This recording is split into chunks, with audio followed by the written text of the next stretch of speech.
गुरुजी मुंबई में थे और सेवा जोरों शोरों से चल रही थी। वीर जी के मुंबई खार स्थित घर में लोगों की भीड़ उमड़ी चली आ रही थी और उनका घर एक मंदिर सा प्रतीत हो रहा था। श्रद्धालुगण गलियारे के रास्ते में ही क्या, उनके घर के ड्राइंग रूम के अलावा बाहर मुख्य सड़क पर भी कतार बंद खड़े थे। गुरुजी पहले माले पर सबको आशीर्वाद दे रहे थे। घर के अंदर की सीढ़ियां भी लोगों से खचाखच भरी हुई थी। सभी लोग गुरुजी को एक झलक पाने के लिए अपनी बारी का बेसब्री से इंतजार कर रहे थे। सभी लोगों का उत्साह देखने लायक था।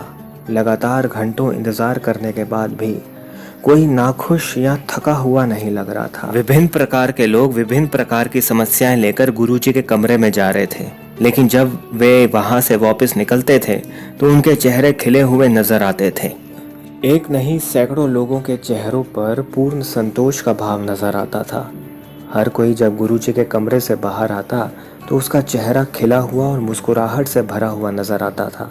लगता था जैसे वो मंजिल मिल गई हो उसे, जिसके लिए वे आया था और घंटों से इंतजार कर रहा था। वहां के वातावरण में एक उत्सव जैसा माहौल था। लोगों को ऐसा लग रहा था कि गुरुजी उन लोगों की रक्षा के लिए मुंबई आए हैं। लोग यही कह रहे थे कि हम बहुत खुश नसीब हैं। शिष्य जो दिल्ली से गए थे और नए शिष्य जो मुंबई के थे, गुरुजी के आदेश अनुसार सेवा कर रहे थे। बिल्कुल खुदाई जलवा था वहां पर। वहां लेने वालों की तो गिनती ही नहीं थी, लेकिन देने वाले सिर्फ एक गुरुजी ही थे। रात के करीब 1 बजे सेवा संपन्न हुई। तब गुरुजी मुझे सोने के कमरे में ले गए। गुरुजी पलंग पर बैठे और मैं नीचे जमीन पर। मुझे कुछ आध्यात्मिक ज्ञान देने के बाद उन्होंने मुझसे कहा, राजे उठ, बत्ती बुझा दे।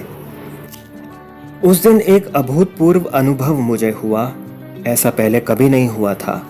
आदेश अनुसार मैं उठा और लाइट बंद करने के लिए हाथ ऊपर उठाया, क्योंकि लाइट का स्विच मेरे सिर के ऊपर ही था। और जैसे ही मैं लेटने के लिए बैठा कि आश्चर्य, गुरुजी खर्राटे ले रहे थे। ये कैसे हो सकता है? मुझे लाइट ऑफ करने में मुश्किल से 5 सेकंड का समय भी नहीं लगा होगा, पर हे भगवान, ये तो सो भी गए। एक आम व्यक्ति को सोने के लिए कोशिश ही करनी होती है, लेकिन नींद तो भगवान की मर्जी से ही आती है।